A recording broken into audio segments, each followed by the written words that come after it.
I'll give you some more. I'll give you some more. Okay. This is Ben Shapiro. Super mad that his movie is getting bad reviews. You know, the one where we watched the trailer the other day of the school shooting? Yeah, he's fucking mad. What Rotten Tomatoes score actually says about a movie. Okay, all right. Maybe your movie's trash, Benjamin. All right, let's see.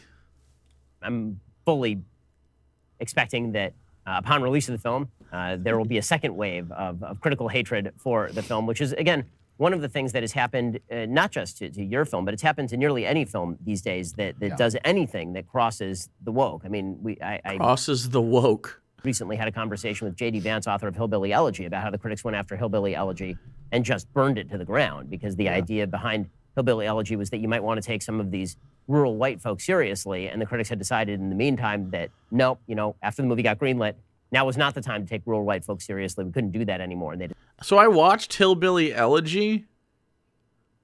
It was really boring and bad. It actually wasn't good. Hillbilly Elegy was not that good. I'm going to go out there and say that. Did anybody else see it? Anybody at all? It's really not that good. Yeah. These guys are so obsessed with their own victimhood. Oh, all the time. Yeah. It's yeah. I actually was expecting good things out of it, and it's just really, really fucking boring. He's lying about the movie. That's not the premise at all. The premise is bootstraps and fuck your family for power. Yeah, exactly. Yes. Boring post facto justification for Nazis. Well, I don't know about that, but it's not good. Decided to just burn it all the way down. So it's on Netflix. What do you think is the answer to that? Because we are seeing this vast gap emerge between what the critics think about films and what the audiences think about films. Hillbilly Elegy has 20-some% on Rotten Tomatoes. It's got an 85% approval rating among audiences. I'm sure that Run, Hide, Fight will have a 0% or a 5% or a 14%. Because people don't like it. On Rotten Tomatoes, and the audience ratings are going to be above 90%. What do you think Run, Hide, Fight budget? Run, Hide, Fight budget. What's your budget, my friend? Anyone know? I think we go to the IMDb for it, probably. Or the Wikipedia. Wikipedia might have the budget. Maybe not. Production, blah, blah, blah. Right now it's got a 30%. Yikes. Here's a review from it, I guess. A 13 out of 100 on Metacritic. Overwhelming dislike. Okay. Here's someone. Run, Hide, Fight is merely pedestrian at the levels of direction, craft, and performance, and a grab for attention by peddling an ambiguous line on gun control for an eye morality. Another one. But half-hearted posturing aside, this is Die Hard in a high school with a 17-year-old female John McClane getting motivational input from her dead cancer mom as she dismantles the murderous plot using little more than gut instincts. It's a glib, artless, and reprehensibly stupid thriller that doesn't have enough on its mind to be provocative. May's performance feels as heroic as the character she's playing, but the film makes no attempt to grapple with the American school shooting as a nihilistic cultural phenomenon. Yeah, that's pretty much what I expected out of this, if I'm totally honest. You know what I mean? Ben is so butthurt about never being able to get into Hollywood. Oh, yeah. Yeah. Rotten Tomatoes audience score is 93%. Well, it's 93% because his audience is the one that you have to pay. You have to go to the Daily Wire to see it, right? So if you have to go to the Daily Wire to see it right now, and you have to pay like $15 to watch it, yeah, it's not out. It's not like on multiple streaming platforms. All right, let's keep watching. He's so mad. What in the conservative community should we, and the more mainstream Diana, thanks for following. Community should we be doing about this? I would love to take Biden at his word for unity, but it's never going to happen. Oh, weird. Wait, who is he? Who was he? Who was he? Who's he being interviewed by? Some what? Go to site. Sure. If people Dallas Saunier? What? Today's Sunday special. Welcome Dallas Saunier, the producer of Data. Wait. He's the fucking producer. He has a monetary incentive. Okay. All right. Cool. Really good fucking interview about your movie from a totally impartial person. Wow. Jesus fucking Christ. They made this look like an interview about the movie. This is haphazard. it's not happening. So I really believe that it's possible for both sides to work together and to get along and to make movies and work in the same workplace. Conservative movies suck because they're shit. They're not saying anything new or provocative. That's why they suck. They're fucking safe and boring. What? Totally believe it's possible. But I also think we're entering into probably an 8-year period of tribalism and people sort of. Oh yeah, we didn't have a period of tribalism under Trump. That definitely didn't happen. Yeah. Not a thing. Of going into their own corners. And I think that if people want to watch movies like this and continue to consume content that isn't preaching a message to them and jamming a sort of a secular worldview down their throats. Okay, so we jam a Christian worldview down their throats or a non-secular worldview down their throats because Ben's Jewish. Okay. Then they have to support a conservative economy. And no, they don't. By that, I mean everything. A conservative Hollywood alternative, any of it, right? So I think ultimately, it has to, I don't like it.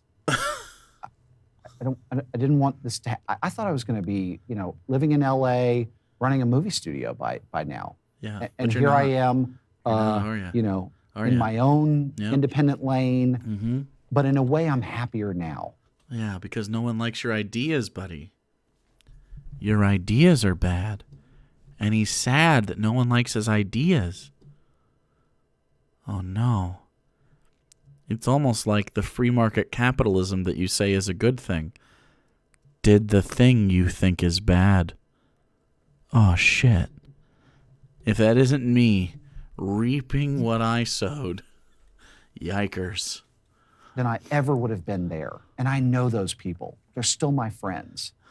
They're unhappy, they're insecure, they're confused about the lockdowns and living in California under Gavin Newsom.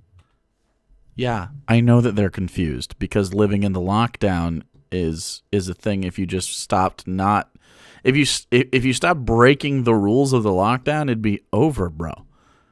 It's so weird. It's like these people have kids, right? Like it's like telling a kid, "Hey, okay? If you don't steal candy from the candy jar, all right? We'll let you play, I don't know, your the Nintendo Switch or whatever. Kids. They like their tablets or whatever. And any of you that have kids know exactly what's going on, right? They have that sort of media device that they're just like, I fucking need it.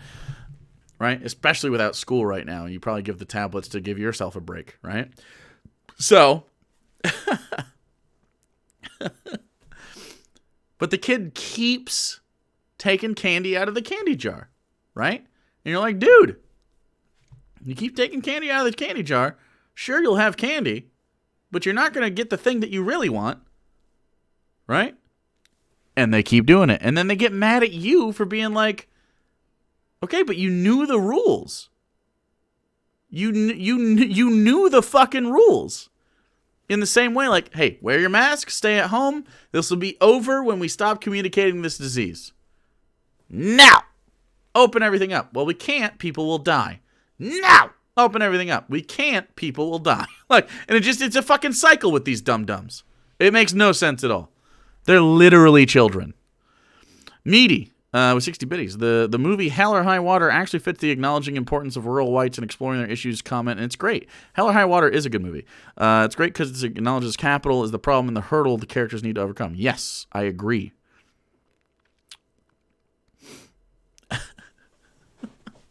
Yes, taking candy in that analogy was not wearing a mask and communicating a deadly disease that hides not only in the lungs of people and murders them, but also, studies are showing, hides in your brain and causes dementia over time. I know, right? Pretty good shit. They're confused about all this. They're moving to Texas. They're calling me. Even my sort of lovely liberal friends. And I'm encouraging them, get out. Wait, this guy right here, Dallas Sonier or whatever his name is, has a bunch of Me Too problems where he pretty much allowed abuse to continue on his set, apparently telling concerned women to, quote, use the buddy system. Wow. And it's across the board. If your company is pushing a critical race theory on you, get out of that company. Critical race theory. Wowzers. Critical race theory. Holy shit. If you're going to a college and your professor is pushing an agenda on you, speak up and push back. So what if the agenda is pro-Trump? What if your professor is doing a pro-Trump Make America Great Again agenda as part of their curriculum? Do you speak up and push back? Oh no, but that's the good stuff. That's that good shit, right? Okay. How about this? Education and educators, of which I was a member for a period of time. I went to school to be an educator. I taught classes. What we're supposed to do is we're supposed to give an objective viewpoint on history. Or, well, in my case, history. In whatever, education, right? So if someone asks, okay, say you're doing history and we're talking about slavery, right? And someone asks, was the Civil War about slavery? Yes. The answer is yes. Yes, it was. Wasn't it about states' rights? Yes. States' rights to do what? Enslave people. So they would have free labor. Under capitalism. Okay. All right. Okay. Too much. Too close. Too close to the sun.